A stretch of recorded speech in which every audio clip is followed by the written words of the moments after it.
اب انسان کے اندر تکبر پیدا کیوں ہوتا ہے؟ اس کے کچھ اسباب ہیں۔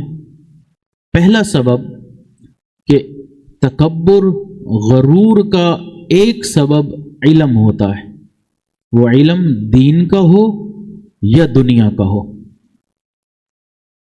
دنیا کا تکبر، آپ آفس میں جا کے ملاقات کر لیں افسران سے، آپ کو پتہ چل جائے گا کہ کتنا تکبر بھرا ہوا ہے۔ انسان کو انسان ہی نہیں سمجھتے، صحیح طرح بات ہی نہیں سنتے،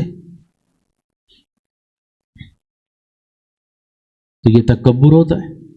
اور دوسری طرف دیکھیں تو دین کا پڑھنے والے جو ہوتے ہیں، اگر وہ کسی اللہ والے کی صحبت میں بیٹھنے والے نہ ہوں، اپنی اصلاح کرنے والے نہ ہوں، تو ان کے اندر بھی تکبر آ جاتا ہے۔ ایسا تکبر، میرا جیسا علم کسی کے پاس نہیں، میں علم کی گہرائی رکھتا ہوں، عمق رکھتا ہوں، کوئی میرے سامنے بول ہی کیسے سکتا ہے؟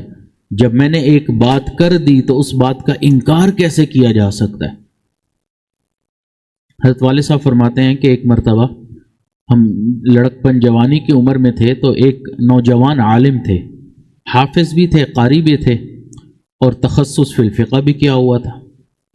فرماتے ہیں کہ اللہ رب العزت نے ان کو سمجھداری بھی دی تھی، اور شاعر بھی تھے، شاعری بھی کر لیتے تھے، اور انہوں نے اپنا تخلص رکھا ہوا تھا کامل۔ فرماتے ہیں کہ ہم ان کے پیچھے نمازیں بھی پڑھتے تھے، تو ایک دفعہ میں نے انہیں کہا کہ مولانا، یہ جو آپ نے اپنا لفظ کامل تخلص رکھا ہوا ہے نا، اس کی بجائے اور کوئی لفظ رکھ لیں، اتنے سارے تو تخلص موجود ہیں۔ تو وہ آگے سے کہنے لگے کہ نہیں، اگر اللہ نے کوئی کمال دیا ہے تو انسان پھر اسی کمال کے مطابق کوئی تخلص اپنے لیے پسند کرے۔ تو اگر اللہ نے مجھے کامل دیا ہے، میں شاعر بھی ہوں، مفتی بھی ہوں، عالم بھی ہوں، حافظ بھی ہوں، قاری بھی ہوں، امام بھی ہوں، خطیب بھی ہوں، تو میں کامل رکھنے میں کیا حرج ہے؟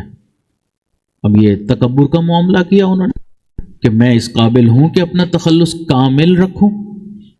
اب ہوا یہ کہ ایک مرتبہ کسی چھوٹی بات کے اوپر کسی مقتدی کے ساتھ انبن ہو گئی، تو انبن جب ہوئی تو وہ انبن بڑھتی اتنی بڑھی کہ حتیٰ کہ اس مقتدی کے ساتھ اور مقتدی مل گئے، اور انہوں نے اس امام صاحب کو وہاں سے مسجد سے فارغ کر دیا۔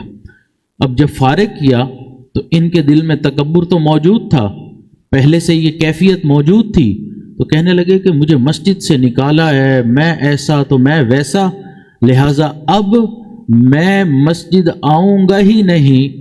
فرماتے ہیں کہ 25 سال پھر میں نے اپنی زندگی میں دیکھا وہ بندہ نہ امامت، نہ خطابت، نہ قرآن، نہ حدیث، نہ کچھ اور دین کا کام، 25 سال شہر میں رکشہ چلاتے ہوئے اس نے زندگی گزار دی۔ جب انسان تکبر کرتا ہے پھر اللہ رب العزت یہ نعمتیں چھین لیا کرتے ہیں۔ تو اس لیے علم چونکہ بڑائی رکھتا ہے، علم آتا ہے نا تو علم کے اندر عظمت ہے، تو انسان کے اندر جب علم آتا ہے تو اس کے ساتھ وہ بھی اپنے آپ کو اونچا سمجھنے لگ جاتا ہے۔ اس لیے کہا جاتا ہے اللہ والوں کی صحبت میں جاؤ کہ وہ پھر معاملہ بیلنس کر دیں گے، علم بھی ہوگا لیکن تواضع بھی پیدا ہو جائے گی۔